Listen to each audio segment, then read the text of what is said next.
यह कहानी एक ऐसी फर्जी टीचर के बारे में है जो अपने ही एक स्टूडेंट के प्यार में पागल हो जाती है और उसको पाने के लिए वह बेशर्मी की किस हद तक जाती है, आज की कहानी में हम जानने वाले हैं। तो कहानी की शुरुआत मेन हमें जेसन नाम के एक जवान लड़के को दिखाया जाता है जो एक स्टूडेंट होने के साथ साथ एक सोशल मीडिया पर्सनालिटी भी है और फेसबुक पर उसके कई सारे फॉलोअर्स भी है क्योंकि सिंगिंग जेसन के पैशन होता है। इसके बाद हमें एक कैथोलिक स्कूल को दिखाया जाता है जहां जेसन के पेरेंट्स समर वेकेशन के बाद जेसन और उसकी बहन जॉय को स्कूल छोड़ने के लिए आए हैं। वही सारा नाम की एक लड़की को भी दिखाया जाता है जो जॉय की रूममेट होती है और वो जेसन को लाइक करती है। जेसन के फादर चाहते हैं कि जेसन सिंगिंग छोड़कर अपनी पढ़ाई पर ध्यान दे, पर जेसन म्यूजिक को अपना प्रोफेशन बनाना चाहता है। वही सिस्टर रेबेका को दिखाया जाता है जो जेसन और जॉय की टीचर है और वो जेसन के पेरेंट्स से यह प्रॉमिस करती है कि वो जेसन और जॉय का ख्याल रखेगी। इसके बाद सिस्टर रेबेका स्कूल की नई टीचर सिस्टर सोफिया से मिलती है जिसका आज स्कूल में पहला दिन है। वो सोफिया को इस स्कूल के नियम कानून बताते हुए ये कहती है कि यहाँ टीचर्स के लिए प्रोटोकॉल है कि वो स्कूल में बिना मेकअप के आए। जिसके बाद सिस्टर सोफिया अपनी लिपस्टिक मिटाने लगती है। इसके बाद सिस्टर रेबेका सोफिया को पूरा स्कूल दिखाने लगती है तो वहीं पर इन्हें जेसन मिलता है। तो सिस्टर रेबेका उससे उसकी नई टीचर सिस्टर सोफिया से मिलवाती है, लेकिन सोफिया ये देखती है कि आज जेसन थोड़ा अपसेट है, जिस पर सिस्टर रेबेका उसे बताती है कि जेसन ने नशे के हालत में अपने फादर की कार का एक्सीडेंट कर दिया था। तब से जेसन के डैड उससे नाराज रहते हैं और जेसन स्टूडेंट होने के साथ साथ एक सोशल मीडिया पर्सनालिटी भी है। अब इसके बाद जैसे ही सोफिया अपने कमरे में आती है तो वो अपने लैपटॉप में जेसन को देखकर उसकी तरफ अट्रैक्ट होने लगती है और जेसन को लैपटॉप पर ही किस करती है, जिससे ये पता चलता है कि सोफिया जेसन को पहले से जानती है। अब अगले दिन वो अपनी पहली क्लास अटेंड करने जाती है और सभी स्टूडेंट को अपना इंट्रो देती है, लेकिन उसी दौरान जेसन और सारा को बात करते हुए देखकर सारा को आगे बिठा देती है, जिस पर सारा को बहुत गुस्सा आता है।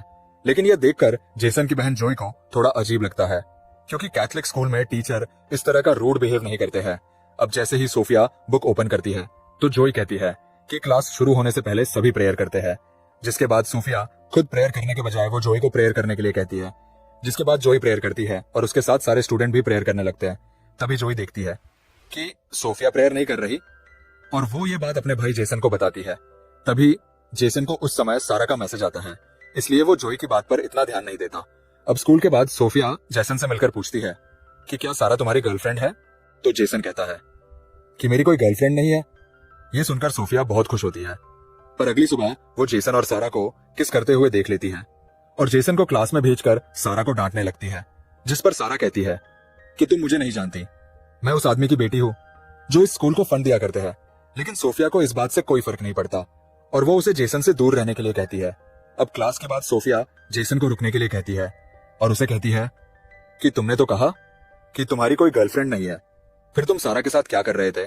जिस पर जेसन के पास इस बात का कोई जवाब नहीं होता। जिसके बाद सोफिया कहती है कि तुम एक बार मेरे चैम्बर में आकर मिलना। अब थोड़ी देर बाद जब जेसन सोफिया से मिलने के लिए जाता है तो वो देखता है कि सोफिया अपनी बॉडी को मॉइस्चराइजर कर रही होती है। असल में सोफिया ने जानबूझकर अपने कमरे का दरवाजा खुला रखा था ताकि जेसन उसे ऐसी हालत में देखकर उसकी तरफ अट्रैक्ट हो जाए। अब अगली सुबह सोफिया जेसन से पूछती है कि वो उससे मिलने क्यों नहीं आया, जिस पर जेसन कहता है कि वो भूल गया था। अब यहाँ जेसन और जॉय को स्कूल आए हुए 1 हफ्ता हो चुका है और वीकेंड पर उनके पेरेंट्स उन्हें अपने घर लेने के लिए आए होते हैं। वही सिस्टर सोफिया का जेसन के बगैर मन नहीं लगता, इसीलिए वो सिस्टर रेबेका से अपने आंटी की तबीयत खराब होने का बहाना करके स्कूल से लीव ले लेती है। इधर घर पर जेसन अपने डैड से कहता है कि वो स्कूल से 1 साल की छुट्टी लेकर अपने पैशन पर काम करेगा, लेकिन उसके डैड चाहते हैं कि वो अपना फोकस पढ़ाई में लगाए, जिस पर इन दोनों के बीच बहस हो जाती है और जेसन नाराज होकर बाहर आ जाता है और अकेले ही बाहर गाना गा रहा होता है। इसी दौरान सोफिया अपनी कार लेकर जेसन के घर आती है और छुपकर उसकी सिंगिंग को एंजॉय कर रही होती है। तभी जेसन को सारा का कॉल आता है, जिससे सोफिया गुस्सा होने लगती है और तभी सोफिया का पैर गलती से किसी चीज से टकराता है और आवाज आने पर जेसन उसकी तरफ बढ़ने लगता है। लेकिन तभी जेसन को जॉय का मैसेज आता है और वो वापस अंदर चला जाता है। अब सोफिया किसी तरह सारा को जेसन से दूर करना चाहती है, इसलिए वो अपनी पहली चाल चलती है, जिसमें वो रात को सारा के कमरे में जाकर उसकी बुक में ड्रग्स रख देती है। लेकिन बाहर निकलते समय उसका सामना सिस्टर रेबेका से होता है तो वो उन्हें बताती है कि उसे किसी की आवाज सुनाई दे रही थी, इसीलिए वो देखने के लिए यहाँ आई थी। इसी दौरान जॉय नींद से उठ जाती है, जो सारा के रूम में ही रहती है और दोनों की बातें सुनकर उसे सोफिया पर शक होने लगता है।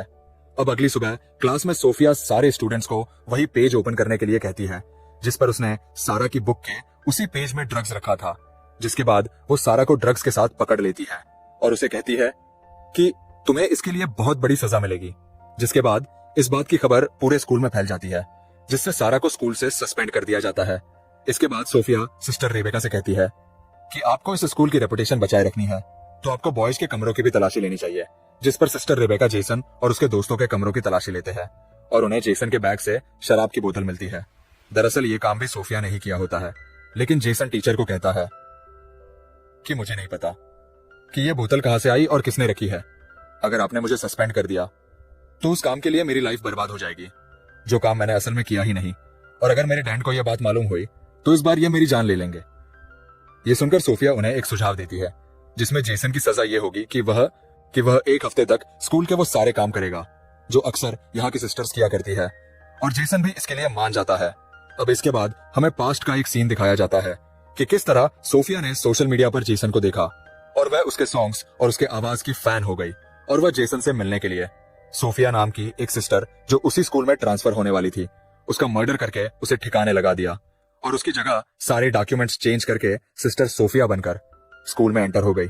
अब कहानी प्रेजेंट टाइम में आती है, जहां हम देख पाते हैं कि जेसन स्कूल के काम कर रहा है और पौधे लगा रहा है। इसी समय सोफिया वहां आती है और हेल्प करने के बहाने उसको उकसाने लगती है। वही जोई यह सब नोटिस कर रही होती है। अब अगले सीन में हम देखते हैं कि सोफिया आखिरकार सारी धार्मिक हदों को पार करते हुए रात को जेसन के कमरे में एंटर हो जाती है और अंदर जाते ही वो मोबाइल रिकॉर्डिंग ऑन करके रख देती है और अपने गले से नेकलेस उतारती है। तभी जेसन की नींद खुल जाती है और वो देखता है कि सिस्टर सोफिया उसके सामने है और उसे अजीब लगने लगता है।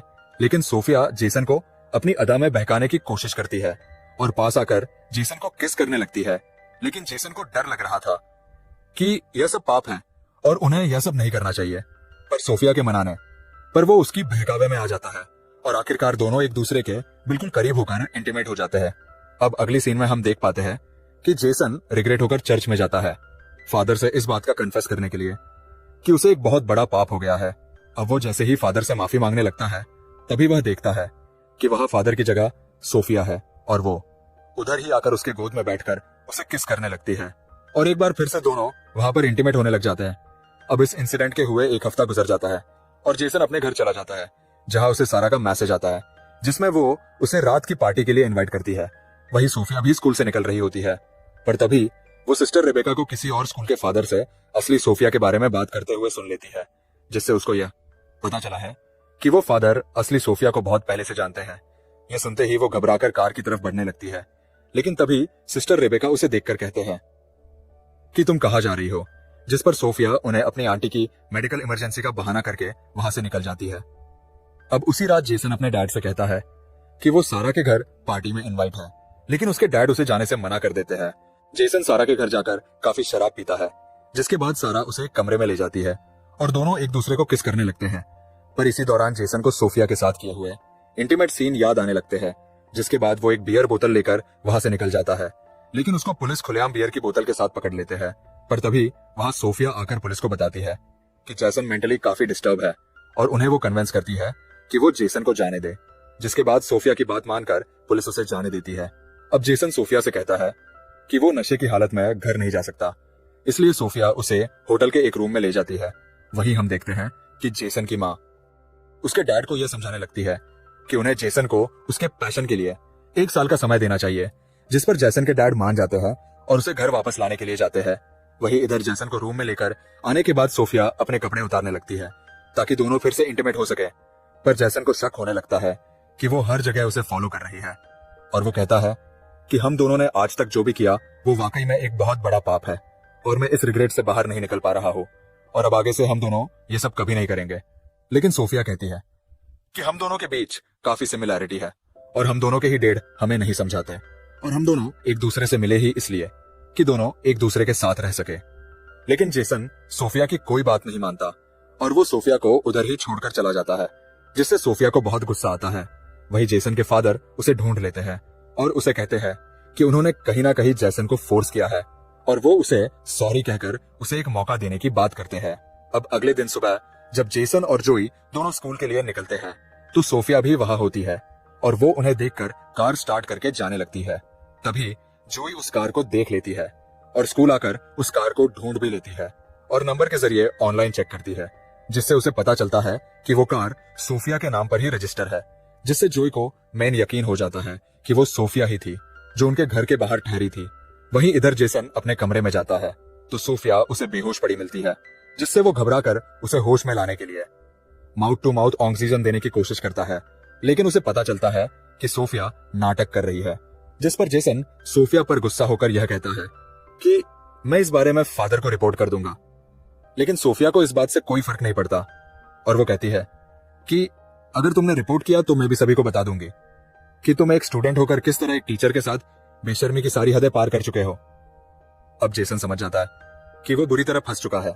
तभी उसे जोई फोन करके सोफिया के कार के बारे में बताती है, जिस पर जेसन उसे कहता है कि वो इस बारे में किसी को ना बताए। अब आगे हम देखते हैं कि क्लास में प्रेयर के बाद सिस्टर रेबेका सारा को दोबारा वापस लेकर आई है, जिसे सोफिया को बहुत गुस्सा आता है और क्लास के बाहर सोफिया सिस्टर रेबेका को नियम समझाने लगती है कि किस तरह आप सारा को वापस स्कूल में परमिशन दे सकती है। जिस पर सिस्टर रेबेका कहती है कि तुम मुझे नियम कानून मत सिखाओ, मुझे पता है कि क्या करना चाहिए और क्या नहीं, और तुम पहले प्रेयर करना सीखो। अब एक तरफ सारा के वापस आने की खुशी में जेसन सिंकिंग कर रहा होता है, तो दूसरी तरफ सोफिया गुस्से में आकर एकदम साइको की तरह बिहेव करने लगती है। इसके बाद हम देखते हैं कि सारा जब नहा रही थी तो सोफिया वहां जाकर उसके सर दीवार पर मार मार के उसकी जान ले लेती है और फिर साबुन गिराकर इस मर्डर को एक नॉर्मल एक्सीडेंट की तरह दिखाने की कोशिश करती है। इसके बाद जब जोई नहाने के लिए जाती है तो वो सारा को मरी हुई देखकर चिल्लाने लगती है। इसके बाद सारा की बॉडी को पोस्टमार्टम के लिए ले जाया जाता है। इसी दौरान सारा की लाश देखकर जोई ये कह रही होती है कि इतने सालों में शावर लेते समय कभी भी ऐसा नहीं हुआ, यहाँ कुछ ना कुछ तो गड़बड़ जरूर हुआ है। अब अगले दिन चर्च में प्रेयर करने के बाद जब सोफिया बाहर आती है तो जेसन सोफिया से कहता है कि जरूर तुमने कुछ किया होगा, जिस पर सोफिया कहती है कि पुलिस ने इसको एक एक्सीडेंट डिक्लेयर कर दिया है और वैसे भी यहाँ कोई गुनहगार नहीं है और सबसे बड़े गुनहगार तो तुम हो जिसने एक नन के साथ संभोग किया है। ये कहकर वो उसे वो एमएमएस दिखाने लगती है जो उसने इंटीग्रेट होने के दौरान छुपाकर रिकॉर्ड किया था और वो कहती है कि अगर तुमने सारा के बारे में कुछ भी अपनी जुबान से निकाला तो मैं ये एमएमएस सोशल मीडिया पर वायरल कर दूंगी। अब अगले दिन सुबह जब सोफिया जेसन और जोई को घर जाते हुए देखती है तो इस बार वो सिस्टर रेबेका से अपने आंटी के डेथ का बहाना बनाकर वहां से निकल जाती है और उसी रात जेसन और उसकी फैमिली डिनर के लिए बाहर एक रेस्टोरेंट में जाते हैं, पर वहां वो देखते हैं कि सिस्टर सोफिया भी यहाँ आई हुई है। इसके बाद सोफिया जेसन के पेरेंट्स को अपना एंट्री देती है, जिस पर उसके डैड उसे अपने साथ ज्वाइन होने के लिए कहते हैं, लेकिन जेसन नहीं चाहता कि वो यहाँ बैठे, पर उसके बाद सोफिया के बैठने का इंतजाम कर देते हैं और वो उनके साथ बैठ जाती है। लेकिन जेसन अनकंफर्टेबल होने लगता है और ये सब उसकी बहन जोई नोटिस कर रही होती है। वहीं सिस्टर रेबेका सोफिया के आंटी के डेट पर फूल भेजने के लिए उस जगह का पता लगाने की कोशिश करती है, जिससे उन्हें यह मालूम होता है कि उधर किसी की भी डेथ नहीं हुई और ना ही वो सोफिया का एड्रेस है। इधर जोई के कहने पर जेसन अपनी बहन को सब कुछ बता देता है कि किस तरह वो धीरे धीरे सोफिया के जाल में फंस गया और सोफिया ने उनके इंटीमेट होने का एक एमएमएस भी बना लिया है, इसलिए वो कुछ भी नहीं कर सकता। जिसके बाद दोनों मिलकर एक प्लान बनाते हैं कि वो नन असली सोफिया है या नहीं, इसकी सबूत तलाश करेंगे। अब अगले दिन हम देखते हैं कि सिस्टर रेबेका को रात के कॉल पर सोफिया पर शक हो चुका था, इसलिए वो सोफिया को अपने कमरे में बुलाकर ये कहती है कि जब से तुम आई हो कुछ ना कुछ गड़बड़ होता ही जा रहा है और तुम्हारे आते ही मैंने अपने बेस्ट स्टूडेंट को सस्पेंड भी कर दिया और अब तुम्हारी आंटी की डेथ का झूठा खबर भी पकड़ा गया है।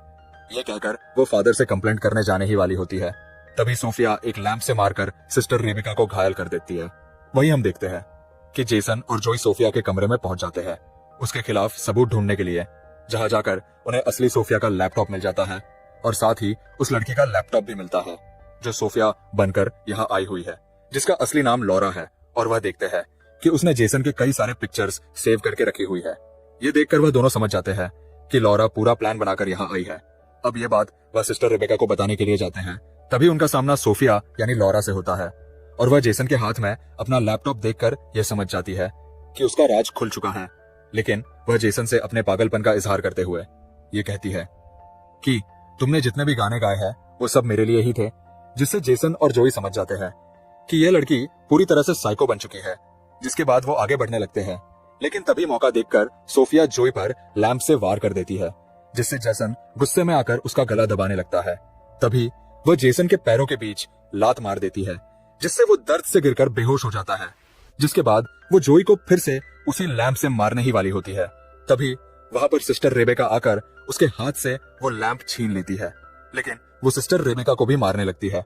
तभी जेसन होश में आकर अपनी जेब से स्क्रू ड्राइवर निकालता है और सोफिया की पीठ में वार कर देता है, जिससे वहीं पर सोफिया की मौत हो जाती है। इसके बाद हमें स्कूल के ग्रेजुएशन का दिन दिखाया जाता है, जिसमें जेसन के डैड जोई को उसकी मॉम की कार और जेसन को एक नया गिटार गिफ्ट करते हैं। और इसी सीन को दिखाते हुए ये शानदार कहानी यहीं पर खत्म हो जाती है। तो दोस्तों, ये कहानी आपको कैसी लगी कमेंट में जरूर लिखिएगा।